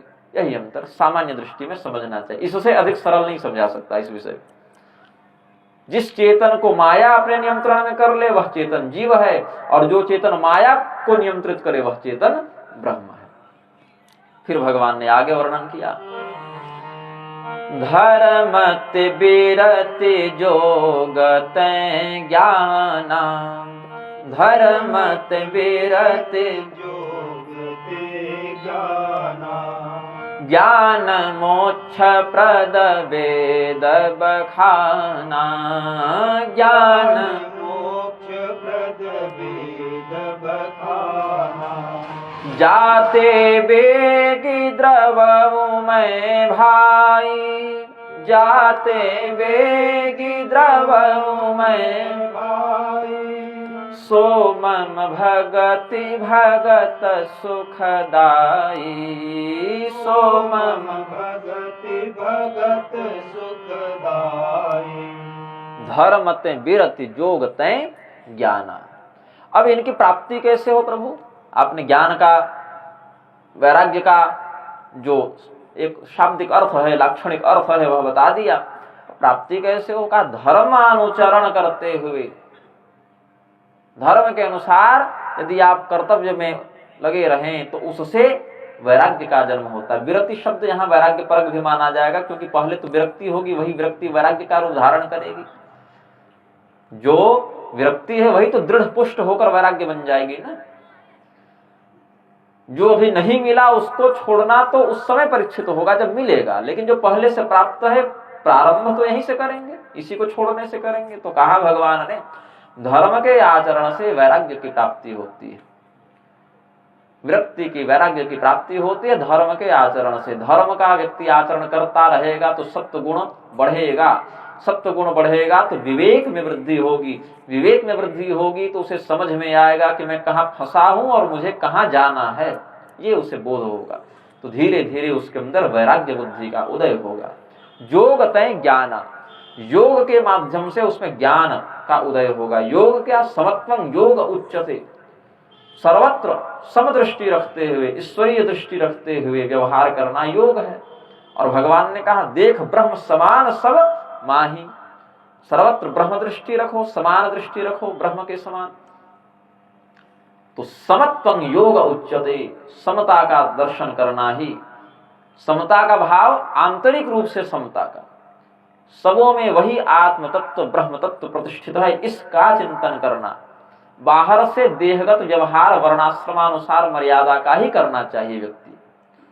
जिस दिन, अच्छा देखिए, जहर में भी ब्रह्म है, खीर में भी ब्रह्म है, है ना। तो बाहर से जो व्यक्ति यह कहेगा हम तो सर्वत्र भगवान को देख रहे हैं, इसीलिए हमारे लिए कोई भी वर्ण का, आश्रम का, मर्यादागत भेद नहीं है, तो ऐसे व्यक्ति को पहले खीर और जहर दोनों खिलाकर देख लो। इतनी अगर तुम्हारे अंदर निष्ठा है ब्रह्म दृष्टि की, विषपान करके भी तुम्हें कोई प्रभाव नहीं पड़ेगा, क्योंकि विष में और खीर में तुम्हें ब्रह्म का ही दर्शन हो रहा है। और जब तक वह निष्ठा दृढ़ नहीं हुई है तब तक तो लोक व्यवहार के अनुसार, वर्णाश्रमानुसार ही कर्तव्य का विवेचन निर्धारित किया जाएगा। इसीलिए भगवान ने कहा न बुद्धि भेदम जनये, अपने ब्रह्मज्ञान संबंधी आचरण के द्वारा सामान्य अज्ञानी जनों के अंदर बुद्धि का भेद उत्पन्न न करे, उन्हें भ्रमित न करे। भगवान आगे उपदिष्ट करते हैं जो गते ज्ञान, सर्वत्र भगवत दृष्टि रखने से ज्ञान का उदय होता है। यही ज्ञान व्यक्ति को मुक्त कर देता है। जिस क्षण उसे यह बोध हो गया जो चेतन मैं हूं वही चेतन वो है और हम दोनों में अभिन्नता है, और जो अभिन्नता हमारे और ब्रह्म में है, वस्तुतः मैं ब्रह्म ही हूं, अभी तक आवृत्त था अब अनावृत्त हूं, और जो तत्व हमारे अंदर प्रतिष्ठित है वही अन्य देहों के रूप में भी प्रतिभासित उनके अंदर हो रहा है। यह बोध जैसे ही पुष्ट हुआ वैसे ही वहीं से मुक्त हो गया। वही बोध ही उसे मुक्त कर देता है। ज्ञान मोक्ष प्रद वेद बखाना, ऋते ज्ञानान्न मुक्ति, वेदों ने कहा, उसी को गोस्वामी जी ने अपनी भाषा में लिखा, ज्ञान मोक्ष प्रद वेद बखाना। और जिस भाव के कारण मैं अजन्मा, निर्विकार, निर्लेप, निर्द्वंद्व, अखंड, अद्वितीय तत्व भी द्रवित होकर अपने भक्त के पीछे दौड़ पड़ता हूं, जिस भावना के वशीभूत होकर, उसी को हे भाई भक्ति इस नाम से विद्वानों ने बताया है। कुछ भक्त होते हैं जो भगवान से प्रेम करते हैं, लगभग भक्त भगवान से प्रेम करते हैं तभी भक्त कहलाए, नहीं तो अभक्त कहलाते। अभक्त कहलाते क्योंकि भगवान से प्रेम नहीं है, प्रेम है इसीलिए भक्त कहलाते हैं। बहुत कम ऐसे भक्त होते हैं जिनसे भगवान को प्रेम हो जाता है। इस बात को समझें, भगवान से प्रेम करने वाले भक्त बहुत हैं, लेकिन ऐसे भक्त बड़े दुर्लभ हैं जिनसे भगवान को ही प्रेम हो जाए। भगवान का चिंतन करके मरने वाले भक्त भी बहुत हैं, लेकिन ऐसे भक्त जिनके मरने के समय भगवान उनका चिंतन करने लगे, ये बड़े दुर्लभ होते हैं। भीष्म पितामह ऐसे ही कुछ एक भक्तों में, विदुर जी कुछ ऐसे भक्तों में गिने गए हैं, माता शबरी ऐसे कुछ भक्तों में गिनी गई है। भगवान आगे भक्ति का वर्णन करते हैं। सो स्वतंत्र अवलंबन आना, सो स्वतंत्र अवलंबन आना, तेहि आधीन ज्ञान विज्ञाना, तेहि आधीन ज्ञान विज्ञाना, भगति तात अनुपम सुख मूला, भगति तात अनुपम सुख मूला, मिलय जो संत होय अनुकूला, मिलय जो संत होय अनुकूला। जैसे हमने बताया इससे ज्ञान, इससे वैराग्य, ये सब धर्म से वैराग्य का, योग से ज्ञान का संबंध जुड़ा हुआ है। भक्ति का ऐसा कोई निश्चित नहीं है इसी से भक्ति की प्राप्ति होगी, ऐसा नहीं है। यह स्वतंत्र है, किसी भी माध्यम से यह प्रकट हो जाती है। बहुत कष्ट हो जाए तो भी भक्ति प्रकट हो सकती है। हे भगवान बड़ा कष्ट है, हमारे कष्ट को दूर करें, तो आर्त भक्ति का लक्षण प्रतीत हो गया। कष्ट न हो, कामनाएं बहुत हो तो भी भक्ति प्रकट हो सकती है। हे भगवान बहुत घर में पैसे का अभाव हो गया है, घर गृहस्थी चलाने में समस्या हो रही है, आपकी कृपा से हमारा घर परिवार बढ़िया चलने लगे, तो अर्थार्थी भक्ति का, अर्थार्थिनी भक्ति का, अर्थार्थी भक्त का लक्षण प्रकट हो गया। कोई संकट नहीं, कोई कष्ट नहीं, लेकिन ब्रह्म तत्व को जानने की जिज्ञासा है, तो वह जिज्ञासा ही जिज्ञासु भक्त के रूप में अपनी भक्ति को प्रकट कर देती है। तो भक्ति किसी एक तत्व पर आश्रित नहीं है कि इसके बाद ही भक्ति की प्राप्ति होगी। संकट से भक्ति हो सकती है, कामना से भक्ति हो सकती है, जिज्ञासा से भक्ति हो सकती है, लेकिन इसमें क्या है, संतों की कृपा विशेष होनी चाहिए। क्योंकि आर्त और अर्थार्थी भक्त जो है, कष्ट में पड़ा हुआ, कामनाओं के वशीभूत जो हो चुका है ऐसा व्यक्ति यदि संत का मार्गदर्शन नहीं मिले तो भगवान की ओर उसका मन नहीं जाता। संत इसमें उत्प्रेरक का कार्य करते हैं, कैटलिस्ट होता है ना विज्ञान में, उत्प्रेरक का कार्य करते हैं। उसके उस प्रबल संकट से जो ग्रस्त मानसिकता है, प्रबल कामनाओं से ग्रस्त जो मानसिकता है, उसके इस अवसाद को, उसके इस लोभ को पलटकर भक्ति के माध्यम से भगवान तक जोड़ने की जो कड़ी है वो संत होते हैं। कष्ट में पड़ा व्यक्ति आत्महत्या भी कर सकता है, कामनाओं के वशीभूत हुआ व्यक्ति चोरी भी कर सकता है, लेकिन चोरी, डकैती, पाप, हत्या, हिंसा न करके भगवान से उसका संबंध जोड़ देना संत का कर्तव्य हो जाता है। इसीलिए जो व्यक्ति संकट में भी पड़ा है वह गलत मार्ग में न जाए, जो व्यक्ति कामनाओं के वशीभूत हो गया है वह गलत मार्ग में न जाए, अपितु इसका संकट और इसकी कामना भी इसको भगवान तक जोड़ने में सहायता करे, इसका ध्यान संतगण रखते हैं। और जब संतगण ये कार्य कर देते हैं उससे प्रकट हुई भक्ति इसको समस्त सुखों का निदर्शन करा देती है, संलब्धता प्राप्त करा देती है। बोले भक्ति जो है उसका कुछ विस्तार से हमें विश्लेषण करना है, क्योंकि ज्ञान और वैराग्य इसी भक्ति के अधीन रहते हैं। भक्ति न हो, ज्ञान वैराग्य ही केवल हो तो वह निष्प्राण हो जाते हैं। यद्यपि ज्ञान वैराग्य के बिना भक्ति भी सुखी नहीं रहती, किंतु अगर केवल भक्ति ही भक्ति हो व्यक्ति में तो भक्ति रेकैव मुक्तिदा, इस नियम से उसको भगवान बाद में ज्ञान वैराग्य आदि से पुष्ट करके मुक्त तो कर ही देते हैं। लेकिन जो व्यक्ति पहले से भक्तिहीन हो उसको अगर कोई ज्ञान वैराग्य से युक्त करवा भी दे तो वह ज्ञान वैराग्य केवल भक्ति विरहित दोष के कारण उसको सद्गति प्रदान करने में समर्थ नहीं हो पाते। ज्ञान और वैराग्य हो जाए और व्यक्ति भक्तिहीन हो जाए, ऐसी स्थिति में वह ज्ञान और वैराग्य स्वयं उसको पार नहीं ले जा सकते। और भक्ति केवल हो, ज्ञान वैराग्य नहीं हो उस समय, तो भगवान स्वयं उस भक्त को ज्ञान और वैराग्य से संपन्न कर देते हैं। जैसे माता शबरी ने केवल भक्ति मार्ग का आश्रय लिया तो भगवान ने उनको अपना धाम देने से पहले उपदेश किया, ज्ञान दिया, गोपियों को उद्धव जी के माध्यम से ज्ञान दिलवा दिया, ज्ञान मार्ग, और उद्धव जी को गोपियों के माध्यम से भक्ति मार्ग, दोनों के एक दूसरे से पूर्ण करवा दिया। तो भगवान इसका ध्यान रखते हैं कि उनका भक्त अज्ञान के चंगुल में न फंसे, क्योंकि ज्ञान परमात्मा का स्वरूप है। अहिर्बुद्ध संहिता में कहते हैं कि वह जो परम ज्ञान है वही परमात्मा का स्वरूप है। इसीलिए भक्ति का आश्रय लेने वाला व्यक्ति बहुत शीघ्रता से, सुगमता से भगवत मार्ग में प्रवृत्त हो जाता है, अग्रसर हो जाता है। केवल ज्ञान और केवल वैराग्य का आश्रय लेने वाले व्यक्तियों को बड़ी कठिनाई होती है। भक्ति मार्ग का आश्रय लेने वाले के लिए ज्ञान और वैराग्य भी सरल हो जाते हैं, सुगम हो जाते हैं, कल्याणकारी हो जाते हैं। अब इसके कुछ लक्षण बताए। भक्ति है हमारे अंदर, इसका लक्षण कैसे प्रतीत होगा?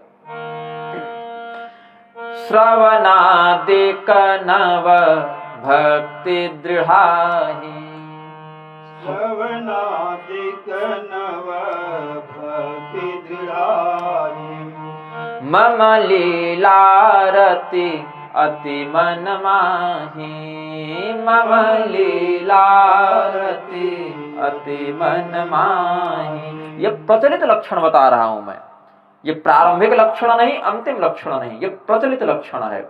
बीच वाला जो लक्षण अधिक देखने को मिलता है वो बता रहा हूं। भगवान की कथाओं को सुनने में, श्रवणं वंदनं दास्यं अर्चनं पाद सेवनम इत्यादि है ना, भगवान विष्णु के, भगवान की कथाओं का श्रवण करो, भगवान की पूजा करो, भगवान के अर्चन में, भगवान के वंदन में, भगवान के चरणों की सेवा में, उनकी कथाओं को सुनने में, उनके कीर्तन में मन लगाओ। ये जो भगवान के भक्ति के 9 अभिव्यक्त भाव हैं, उन भावों का प्रदर्शन जब हो अपने आचरण में तो समझना चाहिए कि भगवान की भक्ति तो है। लेकिन ये ऐसे सोते जागते नहीं हो जाती, ये क्रम से होते हैं। लोग कैसे जानते हैं ये भक्त है? देखते हैं बहुत ध्यान से कथा सुनता है, बहुत पूजा पाठ करता है, बड़ा भजन कीर्तन करता है, भगवान की नित्य आराधना करता है, संकीर्तन करता है, तो बाहर से भी उसकी भक्ति का लक्षण प्रकट होने लगता है। लेकिन ऐसे सोए उठे और कहे आज से हम भक्त हो गए, आज से बड़ा पूजा पाठ करेंगे, तो ये संभव नहीं है। उसको क्रमशः करना पड़ता है। तो क्रम बताते हैं, उससे पूर्व में क्रम बता दिए।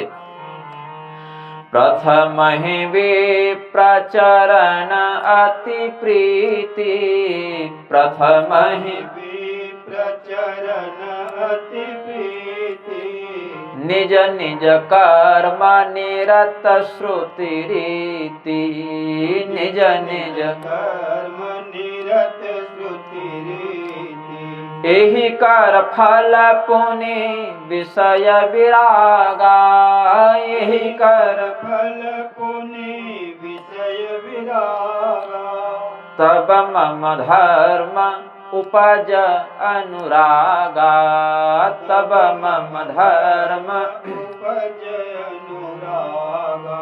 सर्वप्रथम तो ब्राह्मणों के चरण में प्रेम हो। भगवान ने यह कहा, ब्राह्मणों को चलता फिरता हमारा ही स्वरूप जानो। शम दम तितिक्षा स्वाध्याय आदि 8 गुणों से युक्त जो विप्रजन है, उनको तो भगवान का ही चलता फिरता स्वरूप जानना चाहिए। उनका सम्मान स्वयं नारायण भी करते हैं, अतएव उन्हें ब्राह्मण्य देव कहते हैं। नमो ब्राह्मण्य देवाय गो ब्राह्मण हिताय च। क्योंकि मस्तक से यदि शरीर को अलग कर दिया जाए तो तत्काल उसके प्राण समाप्त हो जाते हैं, और भगवान के मस्तक से उत्पन्न होने के कारण ज्ञान बुद्धि से संपन्न विप्रजन इस संसार का भी मस्तक है, ऐसा समझना चाहिए। उनके मार्गदर्शन पर चलने वाला संसार कभी पतित नहीं होता, उनकी अवहेलना करने वाले का कोई रक्षक नहीं होता। लोक व्यवहार में भी अगर किसी को बहुत अपमानित किया जाए तो क्या कहते हैं? उसका माथा झुक गया, उसका हाथ झुक गया, पैर झुक गया, ये नहीं कहते। क्या कहते हैं? उसका माथा झुक गया। तो भगवान ने ब्राह्मणों को ज्ञान शक्ति का दायित्व सौंपा और कहा इस ज्ञान शक्ति से लोगों का मार्गदर्शन करें। मार्गदर्शन करेंगे, स्वयं आचरण से आदर्श प्रस्तुत करते हुए मार्गदर्शन करना चाहिए। ये नहीं कि हमने उपदेश कर दिया धर्म का और अपने शराब लेकर बैठे हैं, ऐसा नहीं। आचरण करते हुए उदाहरण देकर, देखो यह हमारे लिए है, यह धर्म की मर्यादा है, तुम इसका अनुसरण करो। ये अनुशासन का आदर्श प्रस्तुत करते हुए निज निज कर्म निरत श्रुति रीति। वेदों ने जिस व्यक्ति के वर्ण के आधार पर, आश्रम के आधार पर, लिंग के आधार पर, संबंध के आधार पर, संप्रदाय के आधार पर जो मर्यादा निश्चित की है, उस मर्यादा का ही पालन करना चाहिए। आपको भोजन बनाना है, भोजन बनाने के लिए अग्नि की आवश्यकता है। अग्नि के लिए आप लकड़ी भी जला रहे हैं, आज के युग में गैस चूल्हा भी जला रहे हैं, इंडक्शन भी जला रहे हैं, कॉइल वाला हीटर भी जला रहे हैं। अलग अलग विद्याएं हैं, कुछ प्राचीन है, कुछ नवीन है। अब जो कॉइल वाला हीटर जला रहे हैं और लकड़ी का चूल्हा जला रहे हैं, भोजन दोनों से पक जा रहा है। लेकिन लकड़ी वाले चूल्हे की आग बुझाने के लिए पानी डाला जा सकता है, ये कॉइल वाले हीटर में पानी नहीं डाल सकते। आप नहीं डाल सकते ना, उसकी विधि नहीं है। यद्यपि दोनों से दाहिका शक्ति के माध्यम से आप भोजन पका ले रहे हैं।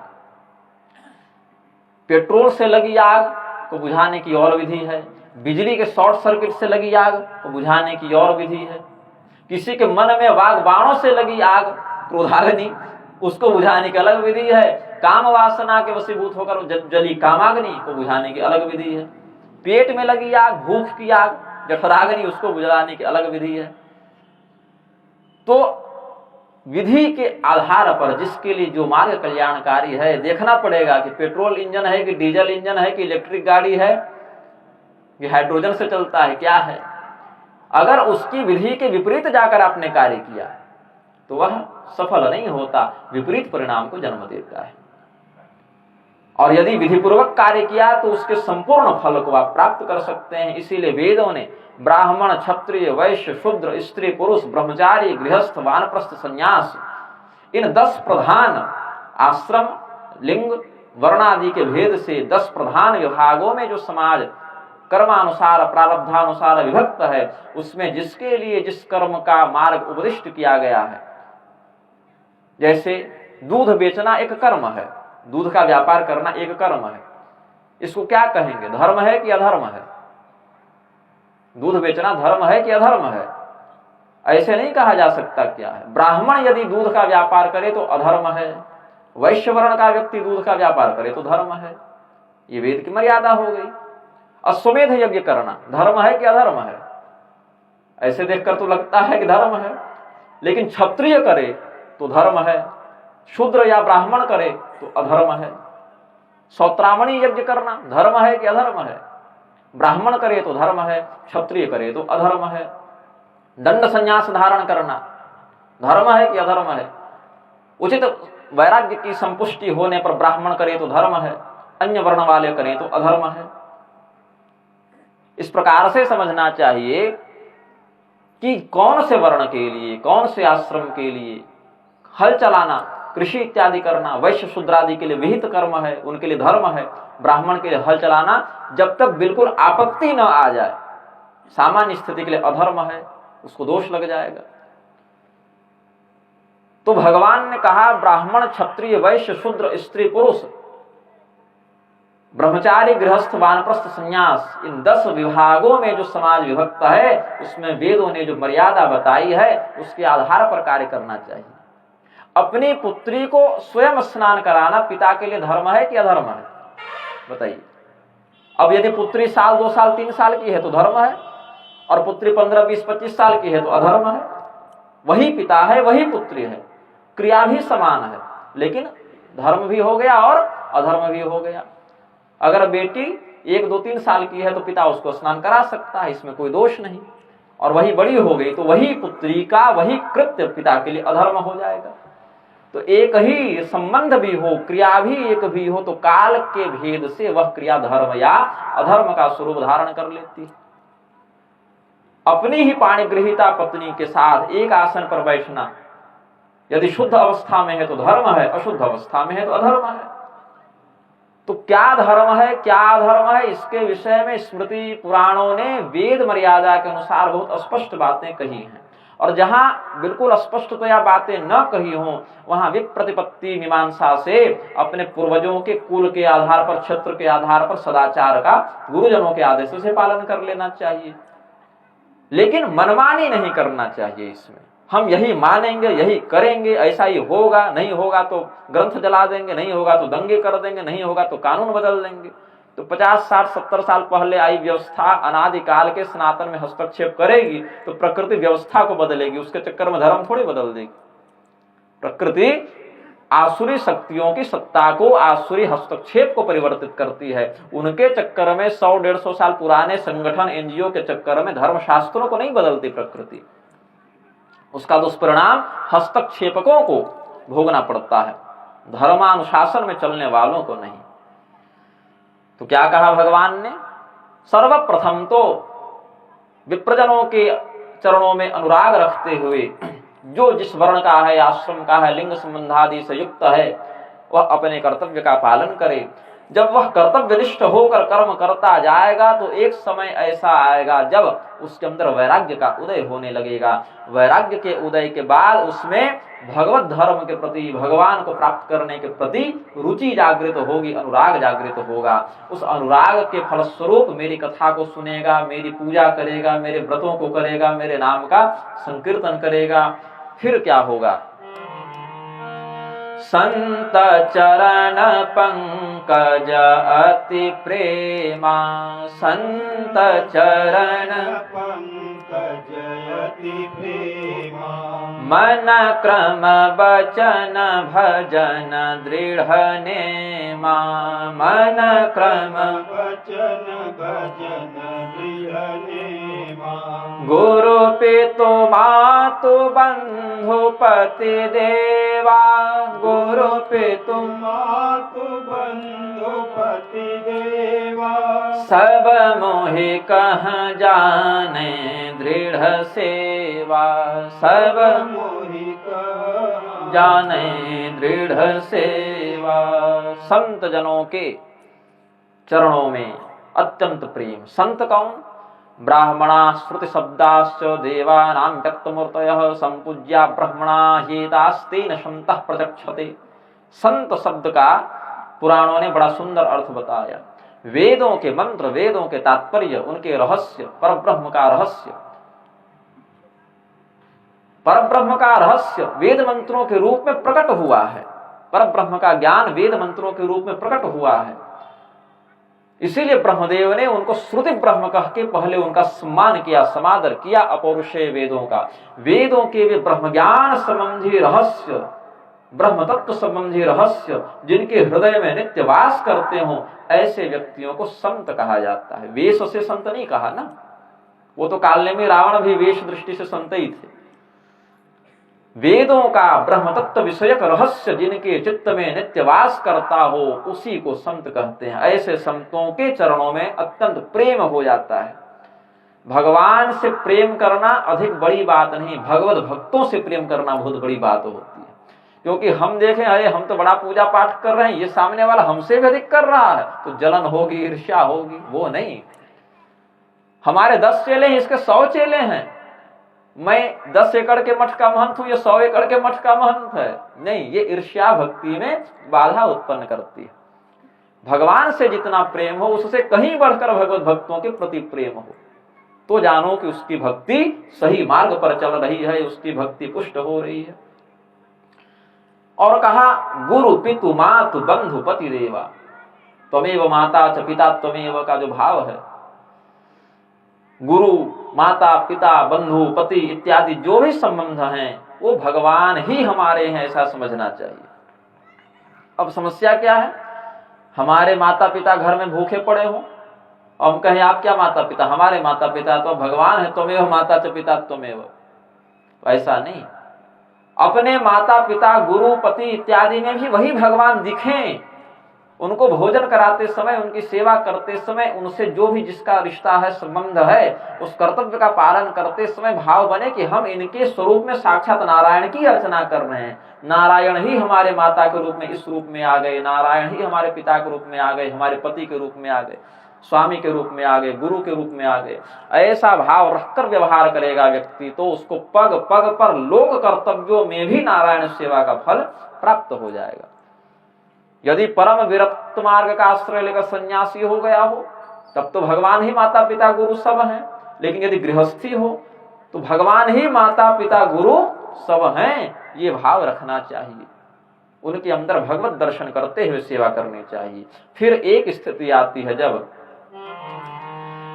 मम गुण गावत पुलक शरीरा, मम गुण गावत पुलक शरीरा, गद गद गिरा नयन बहनीरा, गद गद गिरा नयन बहनीरा, काम आदि मद दंभन जाके, काम आदि मद दंभन जाके, तात निरंतर बस में ताके, तात निरंतर बस में ताके।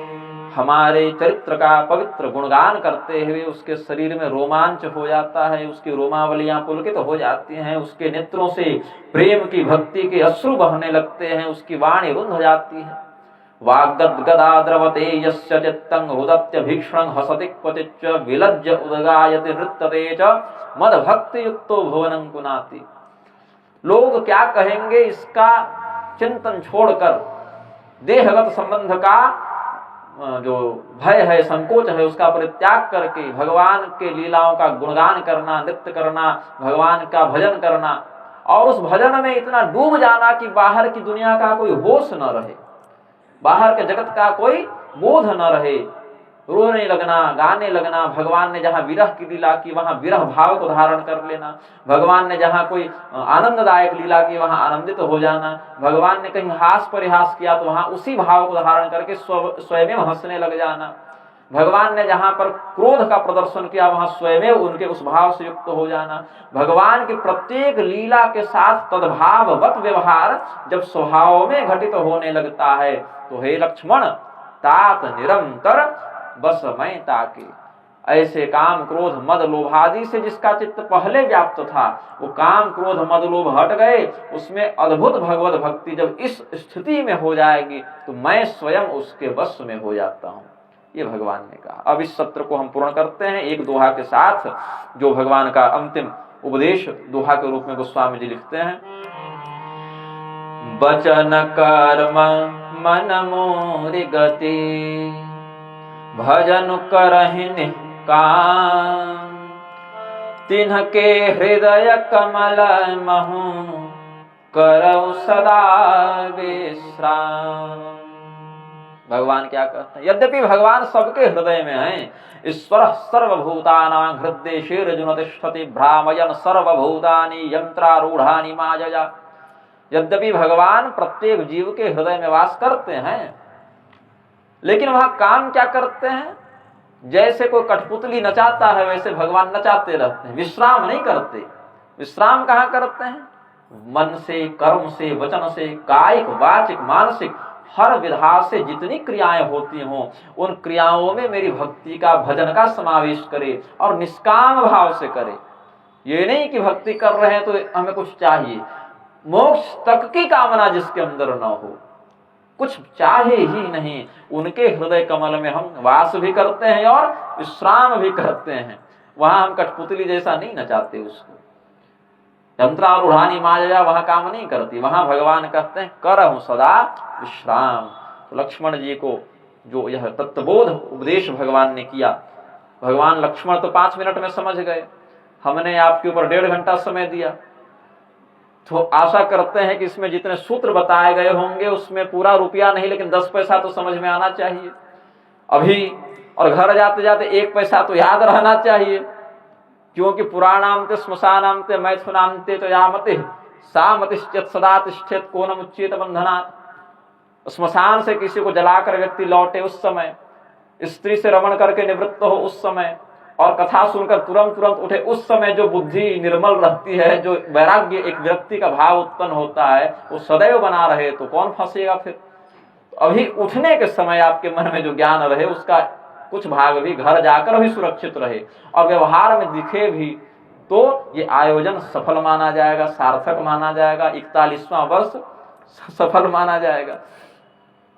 और पुनर्जन्म यदि न हो तो हमारा आपका दोनों का ही कल्याण है। इसी में भगवान ने संपूर्ण जीवों के कल्याण का सूत्र रूप से मार्गदर्शन कर दिया। लक्ष्मण जी के बहाने, लक्ष्मण जी के माध्यम से हमें उपदेश कर दिया भगवान ने। हमारा परम कर्तव्य है इस तत्व ज्ञान को पहले स्मृति में धारण करें, याद रखें, समीक्षा पूर्वक अपने कर्तव्य में देखते जाएं कि क्या ये ज्ञान हमारे व्यवहार में अभी घटित हो रहा है कि नहीं। हो रहा है तो उसको बढ़ाएं, न हो रहा हो तो बढ़ाने का प्रयास करें, और अंततः क्रम मुक्ति चाहे सद्य मुक्ति, किसी भी माध्यम से ये जो भवकूप में हम सब फंसे हैं यहाँ से निकलने का ही प्रयास करना चाहिए। थोड़ा भगवान नाम संकीर्तन कर लें। श्री राम जय जय राम, श्री राम जय राम, श्री राम जय राम, जय जय राम, श्री राम